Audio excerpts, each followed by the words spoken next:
మంత్రి గారు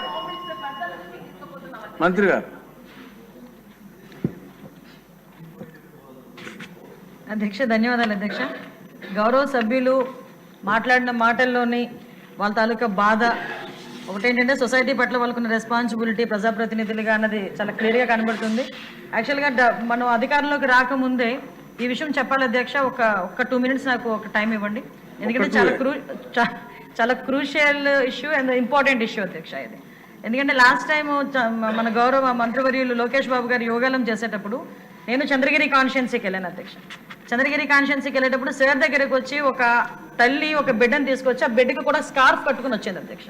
తల్లి బిడ్డ ఇద్దరు స్కార్ఫ్ కట్టుకొని వచ్చారు.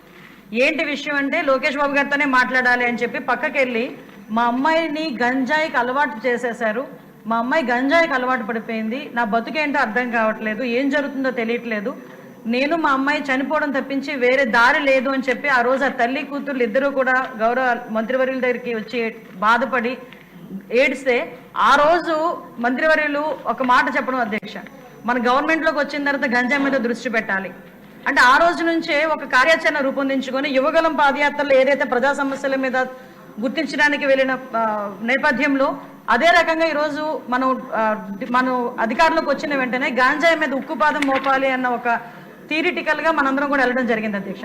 దీనిలో భాగంగానే చూస్తే నిజంగా సభ్యులు అన్నట్టుగా ఈరోజు గాంజా అనేది ఎలా అయిపోయిందంటే ఎక్కడో ఏజెన్సీ ఏరియాలో పండే గాంజా కాస్త ఈరోజు స్కూల్ బ్యాగ్స్లోకి వచ్చే పరిస్థితి వచ్చింది అధ్యక్ష. స్కూల్లో పిల్లలు కూడా గాంజాయి తీసుకునే పరిస్థితులకు వచ్చేసారు. అంటే లాస్ట్ 5 సంవత్సరాలు ఇందాక సభ్యులు మన వాసు గారు మాట్లాడినప్పుడు కనీసం గాంజాయి మీద కానీ గాంజా బ్యాచ్ గురించి కానీ బ్లేడ్ బ్యాచ్ గురించి కానీ దౌర్భాగ్యం ఏంటంటే ఒక సీఎం స్థాయిలో ఉన్న వ్యక్తి ఏ రోజు కూడా ఒక రివ్యూ తీసుకోకపోవడం, ఒక ఇన్ఫర్మేషన్ కనీసం తెప్పించుకోకపోవడం అధ్యక్ష. దీని పర్యవసానం ఏదంటే 5 సంవత్సరాలు దీన్ని క్యారీ ఫార్వర్డ్ చేసుకొని ఈ రోజు ఇంతవరకు రావడం జరిగింది అధ్యక్ష. దీని నేపథ్యంలో ఈ రోజు ఈ గాంజాని ఇమీడియట్ గా మనం అరికట్టాలి అనుకునేటప్పుడు చాలా ఎక్సర్సైజ్ చేసుకోవాల్సి వస్తుంది అధ్యక్ష. సిస్టమ్ ని కూడా మనం మళ్ళా రిపేర్ చేసుకోవాల్సిన పరిస్థితి ఏర్పడింది అధ్యక్ష. ఇంతకు ముందు గాంజాకి సంబంధించి పైనుంచి ఏజెన్సీ నుంచి కిందకు వచ్చే సిచ్యువేషన్ లో ఎన్ని చెక్ పోస్టులు ఉన్నాయని నేను వైజాగ్ సిపి గారిని ఒకసారి నేను హోమ్ మినిస్టర్ అయిన వెంటనే మాట్లాడితే కేవలం 2 సీసీ కెమెరాలు ఉన్నాయి, చెక్ పోస్టులు ఉన్నాయి, దాని దగ్గర 2 సీసీ కెమెరాలు ఉన్నాయని చెప్పారు అధ్యక్ష. అంటే చెక్ పోస్టులు కూడా పెట్టుకోలేని పరిస్థితులు అయిపోయింది. ఈ రోజు మళ్ళా తిరిగి గాంజా నిర్మూలనకి పర్టికులర్ గా ఎక్కడెక్కడైతే ఏరియాస్ నుంచి అయితే మనకి ట్రాన్స్పోర్ట్ జరుగుతుందో ఆ ట్రాన్స్పోర్ట్ అన్ని ఏరియాలోని కూడా చెక్ పోస్టులు ఏర్పాటు చేసుకున్నాం.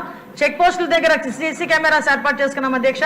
ఏ గాంజా తీసుకునే వ్యక్తి కూడా ఎక్కడ కూడా తప్పించుకోకూడదనే ఉద్దేశంతోనే సర్వేలెన్స్ కింద సీసీ కెమెరాలు ఆల్రెడీ ఫిక్స్ చేస్తున్నాం అధ్యక్ష. దీని నేపథ్యంలోనే మనం అర్థం చేసుకుంటే అధ్యక్ష ఈ 5 నెలల కాలంలో మనం వచ్చిన ఎన్డీఏ గవర్నమెంట్ వచ్చిన 5 నెలల కాలంలోనే సుమారుగా 25,000 కేజీల గాంజాని ఈరోజు పట్టుకొని గవర్నమెంట్ స్వాధీనం చేసుకునే పరిస్థితి, పోలీస్ డిపార్ట్మెంట్ వాళ్ళు పట్టుకొని స్వాధీనం చేసుకునే పరిస్థితి కనిపించింది అధ్యక్ష. దగ్గర 916 మందిని కూడా ఈ రోజు మనం జూన్ నుంచి అక్టోబర్ వరకు చూసుకుంటే 916 మంది మీద ఆల్రెడీ కేసులు నమోదైన వాళ్ళందరూ కూడా వెళ్ళారు అధ్యక్ష. ఇందాక గౌరవ సభ్యులు కూడా జైలుకి సంబంధించిన విషయం కూడా చెప్తున్నారు అధ్యక్ష. ఇంతకు ముందు ఏం జరిగిందన్న దాని గురించి ఈ రోజు నేను చెప్పక్కర్లేదు, మీరు చెప్పక్కర్లేదు, ప్రపంచం అంతా కూడా తెలుసు. కానీ ఈ రోజు మేము వచ్చిన తర్వాత మా నిఘా యంత్రాలు ఎంత క్లియర్ గా పనిచేస్తున్నాయంటే ఎప్పుడు నుంచి జరుగుతుందో అర్థం కాదు. రాజమండ్రిలోని ఒక ఫార్మసిస్ట్ ఒక జైల్లో ఉన్న వ్యక్తికి గాంజా తీసుకెళ్లే పరిస్థితి నిన్న మొన్న కనిపిస్తే ఇమీడియట్ గా దాన్ని మా నిఘా యంత్రాలన్నీ కూడా పట్టుకొని అతన్ని కూడా అరెస్ట్ చేసి జైలుకు పంపించిన పరిస్థితి. మీరు అన్నట్టుగానే ఎక్కువ ఏజెన్సీ ఏరియాలోని చిన్న పిల్లలు దీనికి ఎడిక్ట్ అయిపోయే పరిస్థితి కనిపిస్తుంది అధ్యక్ష.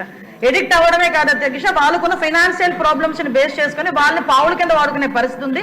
కాబట్టి గాంజా బ్యాచ్ల్లోని గాంజాలు సరఫరా చేసేవారు కానీ గాంజా తీసుకునే వాళ్ళకి కూడా అధ్యక్ష ఈ రోజు ఏదో తీసుకొచ్చాము, జైల్లో పెట్టేసాము, వాళ్ళకి రిమైండ్ తీసేసాము, తర్వాత బెయిల్ బయటకు వచ్చి వాళ్ళు అలా చేసే కన్నా వీళ్ళు చేసిన వెంటనే వీళ్ళ మీద పీడియాక్ట్ పెట్టడమే కాదు అధ్యక్ష, వీళ్ళ ఆస్తులు కూడా జప్తు చేయడానికి వీలైతే వాళ్ళకి ఆస్తి ఏమీ లేకపోతే వాళ్ళ దగ్గర ఉన్న ఆధార్ కార్డులు కానీ వాళ్ళ దగ్గర ఉన్న రేషన్ కార్డ్స్ కానీ అలాంటివి కూడా సీజ్ చేసే పరిస్థితి కూడా రప్పించాలి అని గౌరవ ముఖ్యమంత్రి గారు కూడా మాకు ఆదేశాలు ఇవ్వడం జరిగింది అధ్యక్ష. దాని మీద కూడా ముందుకెళ్తున్నాం.